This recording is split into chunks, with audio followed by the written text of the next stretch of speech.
Hello, and welcome to the November wrap up of Veritas's monthly theme. This month we spoke about mental toughness, and we're looking at all the different ways in which we can look to boost our mental toughness through managing our thoughts, emotions, and behavior. Mental toughness is quite an interesting subject. Really, it is sort of the combination of resilience, meaning, value, and purpose coming together in order to keep you moving forward in the face of setbacks. One thing here at Veritas that we certainly don't think mental toughness is never having that feeling of wanting to give up, quit, or do something else.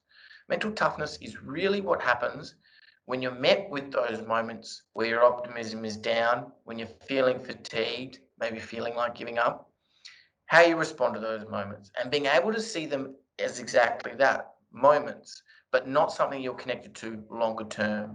And if we can respond wisely to those moments, then we can continue moving in a way forward that we find meaningful, purposeful, and in line with those goals and visions that we've set for ourselves. So, first up, we had Abby. And Abby's blog was really important in regards to helping us set the scene of how we can manage our resilience from a health point of view and well-being point of view as well. And this was recognizing the four different states in which we can be living in at any one time: languishing, floundering, struggling, and thriving. And how that these four states live on two different continuums: low mental health to high mental health, and low performance to high performance.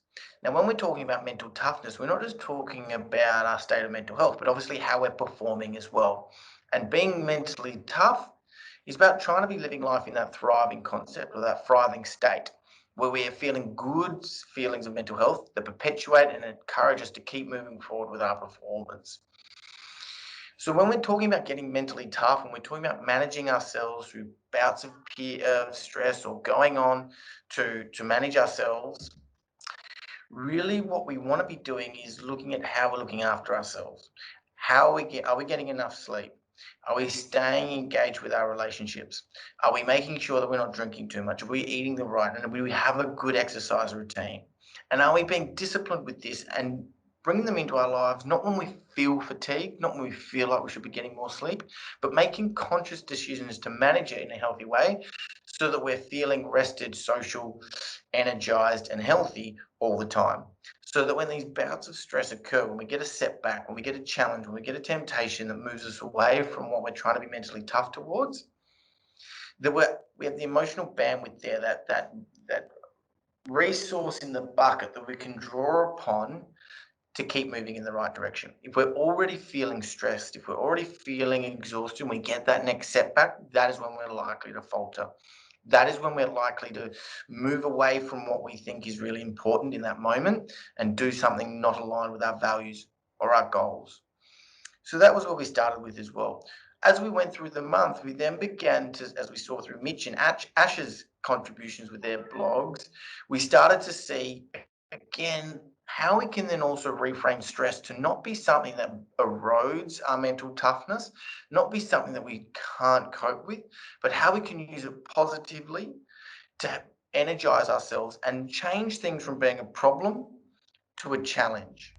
So we read that through the different blogs as well that stress is when we feel like we don't have the resources to meet the demands placed on us.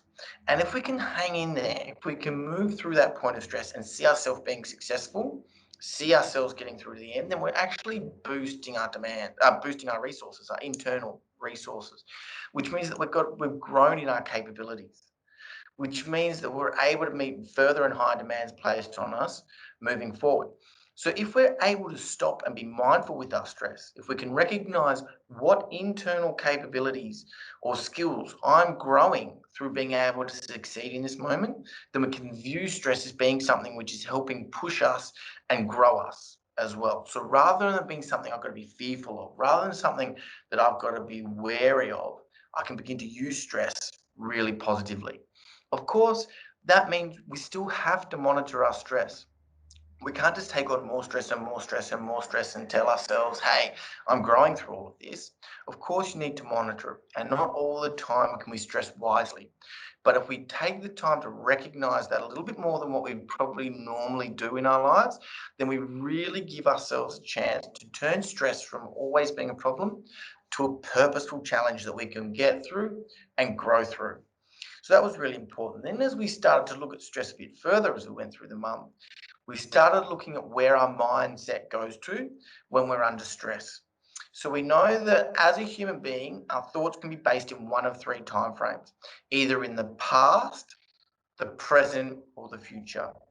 Now, when we stress, it's thinking about a potential outcome. Now, a potential outcome is in the future. So we're not worried about what's actually happening to us now, but the results of what's happening. What if I can't get this report done on time? What if I don't look at the data properly? What if we lose the next game and don't make finals? What if I can't meet my boss's expectations? Whatever it might be, that's all we're worried about, the potential outcome of the future and the result of that outcome, the impact of that outcome. We can stress about things in the past from a learning experience. Last time I faced a situation like this, I wasn't successful, which will mean I'm not going to be successful next time. So again, it's a bit of a quasi past future thing that's happening there as well. Really, where we want to be bringing our attention to when we're stressing is the present. The present is the only thing we can control out of the three timeframes. We can't change what's happened to ourselves in the past. All we can do is learn from it. So if you find yourself ruminating over things in the past and it's eroding away at your confidence, it's eroding away at your concentration on what's happening now, you can't seem to just let it go. You've got to remind yourself that once you've learned from it, so find a learning from what happened last time, then leave it. Accept it. As ugly and as bad as and painful as what it was, you've got to be able to leave it in the past to bring your attention back to the present and what you're doing right now. Same with the future. We allow our minds to think to the future to give ourselves a true north. What is the outcome that I want from this exercise? Well, I want to get the world's best report done. I want to run a personal best. I want to make sure I crunch the data accurate so I play my role and part of the team getting that big contract, whatever it might be. Once you're aware of where you want to head, you're done with the future. There are so many things that are outside of our control, whether we like to admit it or not, that are going to take place and impact whether or not we get that report done on time, get it done accurately, run a PB, or whatever it might be. There's so many things outside of our control which disempowers us. It erodes our sense of control. It erodes our sense of optimism because there's so many what ifs. What ifs, what ifs, what ifs, what ifs, what ifs. The only thing we can control is the present. So when we stress, we want to be bringing back to present, or what we call solution focused. And what am I doing exactly in this moment that I can control, which is going to give me the best opportunity to get the result that I want? Me crunching this data, if I'm worried about whether I get it wrong or right, that's not helping me actually look at the numbers. For me to perform best in this moment and give me the best opportunity to get the data right, I need to bring my focus back to here, boil it down to its simplest form, and give myself that one thing that I need to focus on, which I can control repeatedly, to give myself meaningful, purposeful actions here. If I can do that, I'm going to give myself the best opportunity to move forward. If I'm concentrating on this, I'm not worrying about the potential future outcome, which is needless, pointless stress. So we looked at the different time frames which our mindset can go to and how that interplays with stress. Then towards the back end of the month, Grant wrote us a really interesting blog around how we can set ourselves up to go on a journey of success, to go on a journey that requires mental toughness. The couple of great points Grant made, which I think are really important, were these ones. First one, set yourself up. Too often on a whim, we set ourselves a goal, chase after it. We haven't properly thought it through. 2 days later, we're back off the diet. We haven't gone for a run again. One person offers us a beer and we're back drinking again. We never really set ourselves up for success. Before you dive into something that's going to take your mental toughness, because remember, you can't just be mental tough about everything. You've got to pick and choose. Give your energy here so that you've got enough of it to get through the challenges you'll face. before you charge off after a goal, before you charge off after anything to overcome a challenge, make sure it's actually something that you really think is meaningful and purposeful, because it's going to take your time, it's going to take sacrifices, and it's going to take emotional energy to ride the ups and downs. So set yourself a scene. Understand why this is important to you. Understand what the process is going to be in achieving this. Understand what the temptations are and what the trip up points will likely be as you move through this.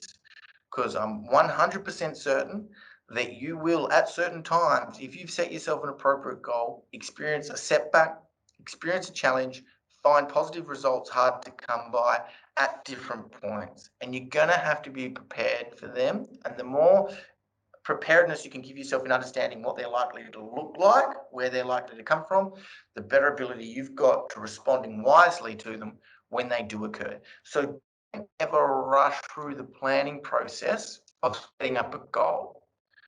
The other thing it allows you to do is understand what resources you need around you. Am I going to be able to do this solo, or do I need someone that's going to help me be accountable when I don't feel like it? Do I need a personal trainer? Do I need closer network with my boss over this time so that I really stick to it? Whatever it might be, set it up properly. The second thing as well that Grant quite rightly and quite accurately addressed was you need to have a growth mindset as well. It's a goal. You're working towards something. You're meant to suck when you first do it. We can either use this as a demoralizer. I'm not good at it straight away, so I'm going to give it up. Or again, the mentally tough thing, which is acknowledging that this is where I am at the moment. But if I go through the stages that I've prepared for, I will eventually get there. Sooner or later, fast or slow, easy or hard, I will get there, and that my effort will make a difference. Because what this also allows you space to do is to make mistakes along the way. And that's again going to be critical. If you're chasing perfection straight off the bat, you're not setting yourself a proper goal. In fact, you're not really even setting a goal, because you either already know you can do it perfectly, in which case, why are you putting so much attention, or why are you setting it up as something for the future? Or you're not going to be willing to take the risks involved to learn and grow, because you're too scared of being wrong, too scared of getting it wrong. Growth and learning comes from mistakes. So in your journey, and part of being mentally tough is not about doing everything perfect, not about getting everything on time, not about knocking people's socks off first time you do things, but growing from every single experience. And whether it's each training session you have, whether it's each time you look at the numbers, whether it's each public speaking or group presentation you do, you've got to create two potential outcomes: win or learn. Not win or lose, win or learn. If you can take something out of every single experience in which you're engaging with your mission or purpose or vision, then if you take something you can take away that makes you better, it's a success. It's a success. Anyone that tells you that you need to be perfect, anyone that promotes that sort of perspective in work or in your personal pursuits is not someone you want to be following, because it's going to stifle your ability to innovate and grow. Yes, you need to hold yourself accountable. Yes, you don't want to be willy-nilly about whether or not you're getting things right or not. Yes, you don't want to be willy-nilly. Yes, you don't want to be flippant about whether you get things right or wrong or not. But you need to give yourself space to grow. And if you can do that, then little setbacks and challenges aren't going to hit you as hard as what they would if you think you're going to be perfect through everything. You're setting yourself up to fail if you think you're going to be perfect all the time. So be really realistic with that as well. Utilize a growth mindset. Put your ego to the side to be willing to learn each time you get things wrong as much as when you get things right. And if you can do that, you'll be balancing yourself and setting yourself up to be as mentally tough as you possibly can. Again, it's not about getting things perfect. It's not about never doubting yourself, never thinking that you're not going to get there, never thinking that, wouldn't it be great if I just gave into that temptation? That's not what mental toughness is. Mental toughness and resilience is really about how you respond to those moments.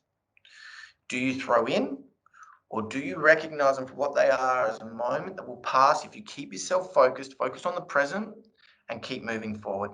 It's been great to debrief this month's topic for you again. Mental toughness is a terrific topic. December, we're going to be looking at radical open-mindedness, a really interesting topic as well that looks at how we can actually grow and truly collaborate with others to boost our performance and make us unstoppable. Just remember, as I said before, no one's perfect, but if we can be radically open-minded, if we can look at things from the perspective of others, if we can control our ego to allow ourselves to be wrong, we'll keep learning. And if you keep learning, you'll keep improving. And you do that enough times, you'll end up being the best performer you possibly can be.